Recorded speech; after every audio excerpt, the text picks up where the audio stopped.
Kelsey from K Good Photo, and I'm super pumped to announce the professional photographer retreat that I'm doing with my friend Becca this fall. I'm Becca from Rivka Photography, and I'm super excited to bring a bunch of professionals to this amazing venue where we're going to basically have a day camp for adults and work on taking amazing photos and learning how to build our businesses and our social media. What makes this retreat a little bit different from your typical photography workshop is that not only are you going to walk away with stunning images for your portfolio from multiple styled shoots, but we actually are going to have a huge focus and emphasis on business and making sure that whether you're established or whether you're starting out as a photographer, that you're going to walk away with actionable, tangible steps that will make this successful for you. How to price yourself properly.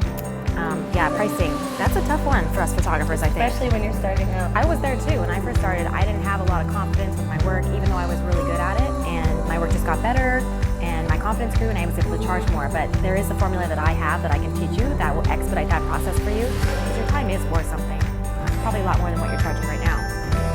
Yeah, but you'll also attract the clients that you really want to work with, who are really going to appreciate you, prioritize the style that you have, and it's just going to be like such an amazing experience for you to get to that point, and I really want to help you get there. And let's not forget about the editing, because that's a big part of our style, I think. It's the biggest part of my style. I shoot as much as I can in camera, but a lot of the moodiness and kind of enchanting stuff comes from Lightroom and Photoshop. So we're going to teach you what we do and share that so that you guys can have some kick-ass photos like ours. Any tricks that we have, we're just going to give them all to you guys. It's like summer camp for adults, because there's actual like beautiful white tents that we're all going to be camping in on site.